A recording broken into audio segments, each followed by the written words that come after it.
Hello. Sea turtles. They live a rough life, and it's mainly because of us. Back in 1970, they were put on the endangered species watch and list. And then in 1987, the shrimp trawlers came up with the idea of putting um, a baffle in their net that would allow the shrimp to go through.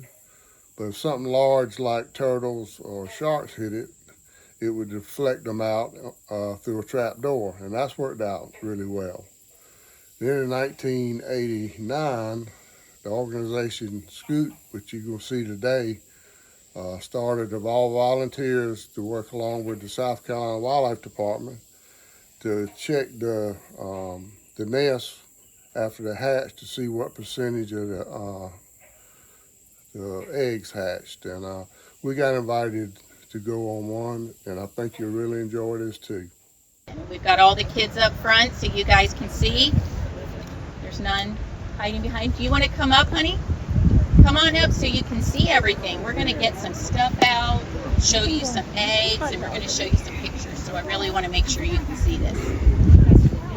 All right, well, we appreciate everybody coming. Thank you so much. It's fun for us to just share, a little bit about the turtles and kind of what we do and why we do it. So we're an organization called SCUTE, SCUTE, and that stands for South Carolina United Turtle Enthusiasts. And that's an acronym that kind of comes from, if you look at the shell on the loggerhead, you'll see the little individual pieces on it, and each one of those is called a SCUTE. So that's kind of where that came from. We've been around for about 30 years, and there's a whole bunch of us that walk the beaches of South Carolina from May through October. And every morning at sunrise, around 6 a.m. or so, and we just check. Usually May through July, early August, we're looking for the mama tracks, and then after that, we're looking for the tiny baby tracks. So the mama turtle will usually come in during the night. She likes it dark and quiet and, peaceful. And she will crawl up. She's about 250 to 400 pounds. It almost looks like big tire tracks. She's dragging a lot of weight across that sand. So that's what we're looking for when we walk in the mornings, is this.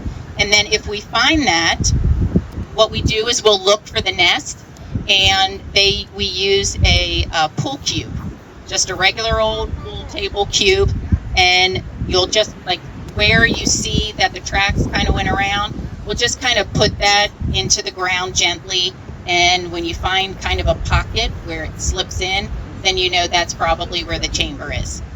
So a lot of the time, the mamas will lay their nests out there, and that's not really where you want it to be.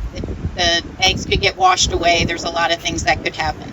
So there are people involved with SCUTE that are certified they're called LOAs, and they're able to dig up the nest and move the nest to higher ground, so into the dunes where it's safer.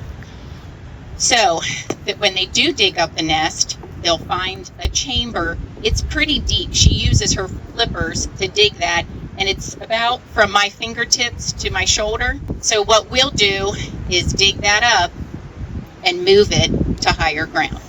Now, how many eggs do you think she lays at a time? Does anybody know? Any of the kids? 99? Pretty close. Sometimes she does do 99. But a lot of times she can do up to 150 eggs. Wow. And she doesn't only do it once, she'll do it 3 to 5 times each season. So that's a lot. So she might lay her eggs, and then she'll go back in the ocean, and then in a couple weeks she'll come and lay some more.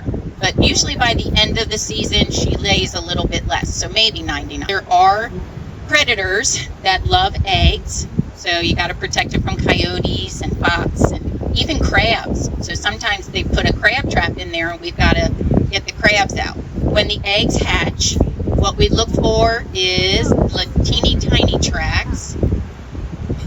And there's there's a whole bunch, because if you remember, there could be 150 eggs in there. So sometimes you'll see a whole bunch of tracks coming down. And that's what we're looking for in the mornings, and that way we know the nest has hatched. And if it's hatched, we'll wait 3 days. DNR requires that we wait 3 days, and that's what we're doing today. It's been 3 days since this nest hatched, and now we're checking. So what we can do is just check all the data to see how many eggs hatched, if there are any babies, which I'm sure everybody here is hoping there's some babies left in. So I told you how deep her chamber is. It's 2 to 3 feet. So when she drops her eggs in there, if you were to drop an egg from your refrigerator 2 or 3 feet, what would happen to that egg, do you think? I've done it. Have we all done that? At least once. So these eggs are not like that. If you feel it, if you want to touch it, but make sure you touch it inside the bag. Don't open the bag and take it out. But if you feel it, it's a little more rubbery. So that way, when they're dropped into the chamber, they don't break. Does anybody know what determines the gender of the egg? Or the what? Yes, exactly. It's the temperature. So the further down, the cooler. Yeah, further down, the cooler it is. And the closer to the surface, it's warmer. So there's boys, like it cooler, I guess. So they're further down. And then there's the females, like it hotter. So that's how you get the 2 different genders. Inside their egg is what we call a yolk sac. And so that's there for them so they can eat that, and they get all the nourishment and energy that they need to get out of the nest. Then they have to get from the nest all the way to the ocean. Now when it's like this, more of a low tide, that's a pretty long way to go, so they need a lot of energy. And then once they get in the ocean, they still have about 200 miles that they have to swim all the way out there, 200 miles away, the Sargasso Sea. That's where they'll find sargassum. It's like a seaweed. If you look at it, that's the babies in the sargassum, and you can barely see them. So it's very good at protecting them, camouflaging them, and nourishment for them so they can eat it. They stay there for about 10 years, and then they can just head off into the Atlantic and do their thing. But when the females get to be about 27 to 30 years old, that's when they will come back. The males don't leave the sea. They stay out there. But the females will come back to the area where they were laid and lay their eggs. But they're older when they do that, 27 to 30. But it's called imprinting. So they remember where they were born. That's pretty cool, isn't it? I mean, if you think about them all the way out in the Atlantic Ocean and they know exactly where to come, it's pretty cool to think about that. What can you guys do to help us help the turtles? What is a really important thing you can do? Fill in the holes, exactly. I can't tell you how many times when we're walking this beach in the morning, there's some deep, deep holes out there that we can't even fill because we need a shovel. But yes, fill in the holes. That's very important. What else? Turn off your lights. Yes. So when the babies hatch, if there's no moon out there giving them some light, because that's what they're looking for, and there's actually some light, we can't see it really, but it's on the waves and they can see it. But if there's lights back here, that's where they're going to go, and that's not going to be good for them, is it? That's not going to work out. We did see it, yeah. What's something else you can do? Picking up all of your trash, right? Pick up your trash. So if you look at this is just plastic. What does this plastic kind of look like? And the sea turtles love jellyfish. So they'll try to eat this. And if they eat this, that can make them very, very sick. We just take it. It actually looks just like a chicken egg when you break open a chicken egg. And we'll sacrifice the one egg so that we can get DNA from it. Where we get the DNA from is on the inside of the shell. There's a membrane, and that has the mom's DNA. So we'll put that in here, and we'll send it off to a company in Georgia, and they can tell us, which is nice to know. We'll know how many times that female nested that year. We'll know if her nests are viable. We'll know all these different things, and that's another way that we can help them. Joanne did a really good job. And the crowd goes crazy. Our definition of a really good nest is one where they all got out. But what we're going to try to do, though, before we bury these eggs, we're going to let the kids come up and don't fall in the hole.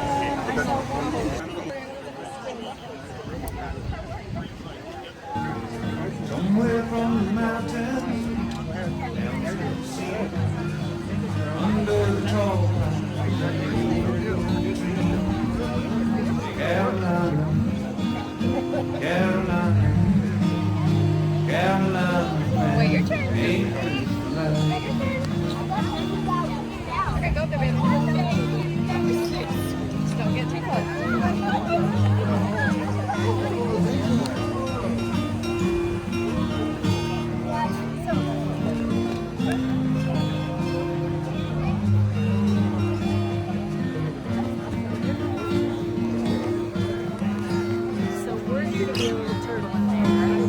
Carolina, Carolina, Carolina, man, ain't this tight?